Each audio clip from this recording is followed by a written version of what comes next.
important business, Miss Fairfax states. Is it Mr. Worthing in his library? Mr. Worthing went over in the direction of the rectory some time ago. Pray ask the lady to come out here. I suppose Mr. Worthing is to be back soon, and you can bring tea. Yes, miss. Miss Fairfax, I suppose one of the many good elderly women associated with Uncle Jack in some philanthropic work in London. I don't quite like women who are interested in philanthropic work. I think it is so forward of them. Miss Fairfax.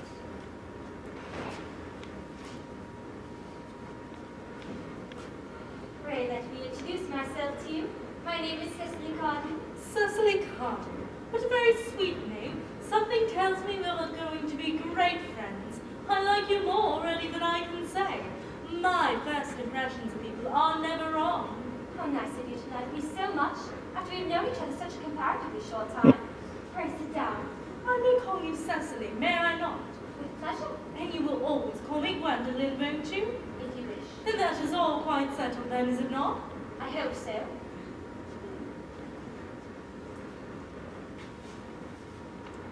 Perhaps this might be a favourable opportunity for my introducing myself. My father is Lord Bracknell. You've heard of Papa, I suppose? I do think so. Outside the family circle, Papa, I'm glad to say, is entirely unknown. I think that is quite as it should be. The home seems the proper sphere for a man, and once a man begins to neglect his domestic duties, he becomes painfully effeminate. And I don't like that. It makes a man so very attractive. Cecily, Mama, whose views on education are remarkably strict, has brought me up to be extremely short-sighted. It is her system. So, do you mind my looking at you through my glasses? Oh, not at all, Gwendolen. I am very fond of being looked at. A moment, dear. There we are.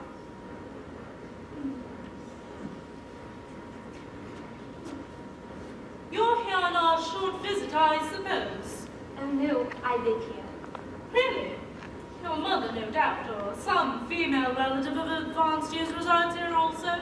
Oh no, I have no mother, nor in fact any relations. Indeed. My dear guardian, with the assistance of Miss Prism, has the arduous task of looking after me. Your guardian? Yes, I am Mr. Worthing's ward. Oh, Mr. Worthing never mentioned to me that he had a ward. How secretive of him. He grows more interesting hourly. I cannot, however, express that this news inspires me with feelings of unmixed delight.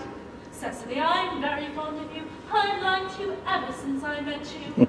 But I am bound to state, now that I know you are Mr. Worthing's ward, I cannot help expressing a wish you were, well, just a bit older than you seem to be, and not quite so very alluring in appearance. And if I may speak candidly... Pray do. I think that whenever one has anything unpleasant to say, one should always be quite candid. Well, to speak with perfect candor, I wish you were fully 42, and more than usually plain for your age. Ernest has a strong, upright nature. He is the very soul of truth and honor. Disloyalty to him would be as impossible as deception. But even men of the most noble moral character are extremely susceptible to the physical charms of others. Modern, no less than ancient history supplies us with many most painful examples of what I refer to. If it were not so, history would be quite unreadable. I beg your pardon, Gwendolen. Did you say Ernest? Yes. Oh, but it is not Mr. Ernest Worthing who is my guardian. It is his brother, his elder brother. Ernest never mentioned to me that he had a brother. I'm sad to say they have not been on good terms for quite a long time. Oh, that accounts for it. And now that I come to think of it, I've never heard any man mention his brother. The subject seems distasteful to most men. Cecily, you have lifted a load from my mind. I was growing almost anxious. It would have been terrible if any cloud had come across a friendship like ours, would it not?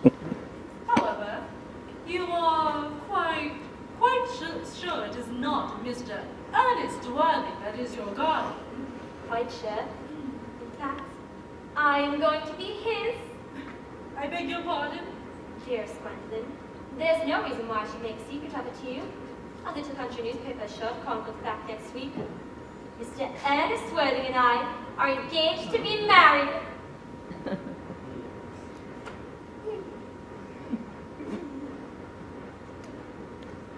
My darling Cecily, there must be some slight error. Mr. Ernest Worthing is engaged to me. The fact will be announced in the Morning Post at Saturday at the latest. I am afraid you must be under some misconception.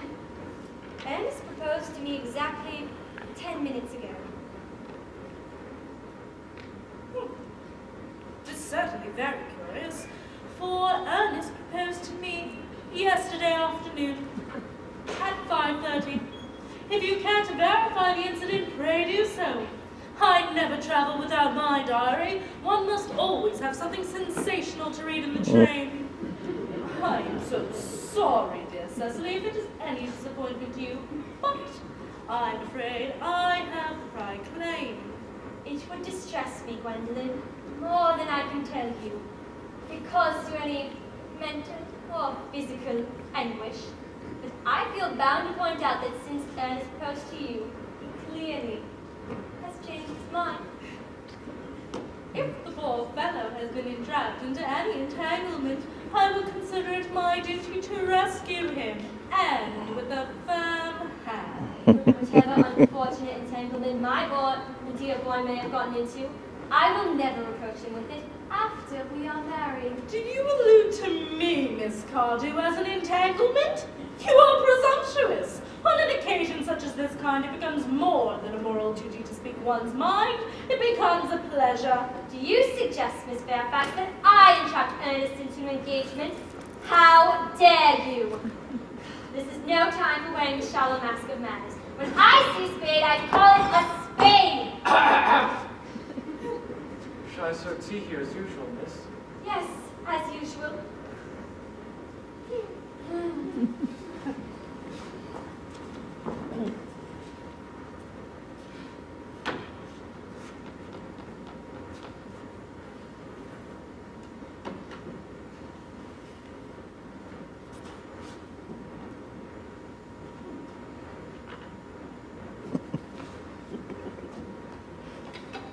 Are there many interesting walks in the vicinity, Miss Cardew? Oh yes, a great many. From the top of one of the hills quite close, one can see 5 counties. 5 counties. I don't think I should like that. I hate crowds. I suppose that is why you live in town.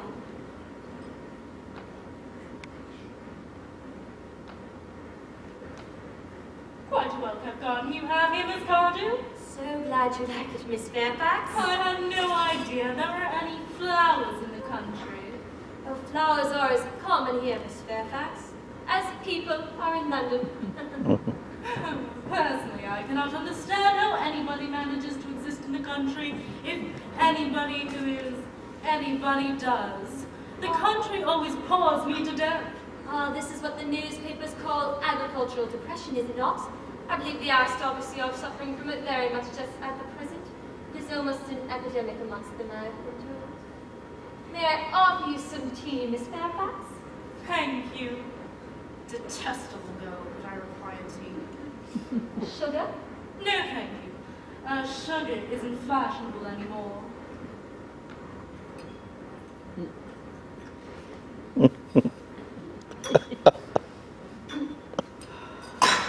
Cake or bread and butter? Bread and butter. Cake is rarely seen in the best houses nowadays.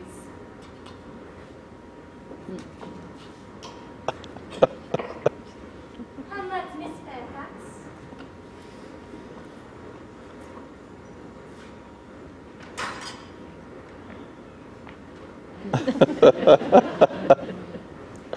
You have filled my tea with lumps of sugar, and though I asked most distinctly for bread and butter, you have given me cake. I am known for the gentleness of my disposition and the extraordinary sweetness of my nature. But I warn you, Miss Cardew, you may go too far. To save my poor, innocent, trusting boy from the machinations of any other girl, there are no lengths to which I would not go. Oh, from the moment I saw you, I distrusted you. I felt you were false and deceitful. such matters. My first impressions of people are invariably right. It seems to me, Miss Fairfax, that I am trespassing on your valuable time.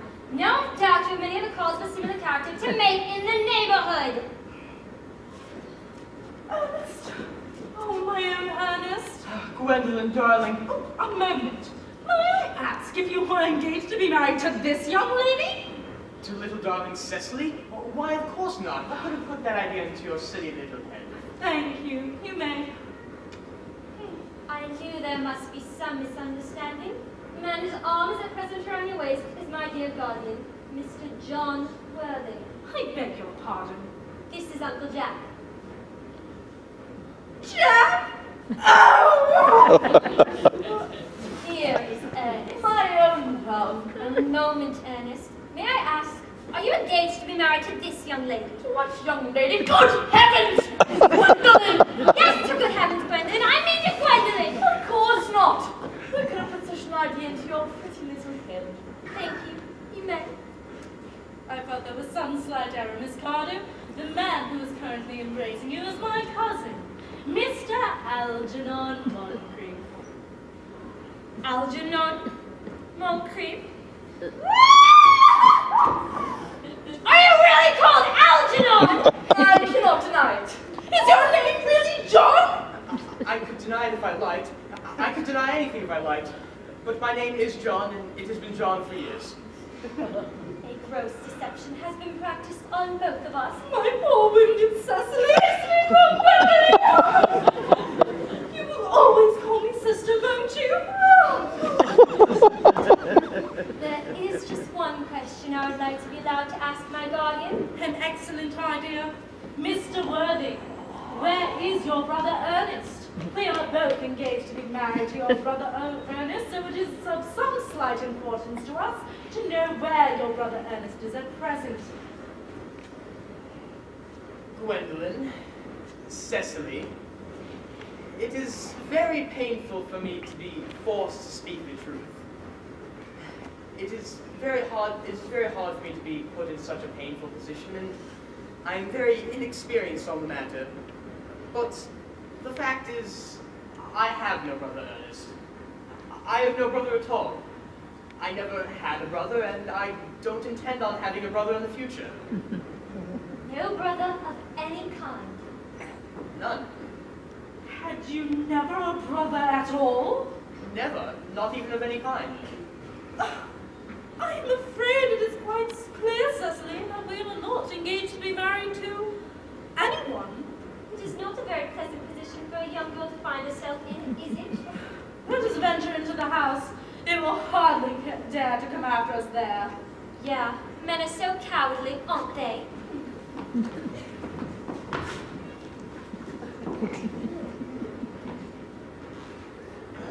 This ghastly state of things is what you call bum burying, I suppose. Yes, and a perfectly wonderful bummery it is too. The most wonderful bummery I've ever had in my life. You have no right whatsoever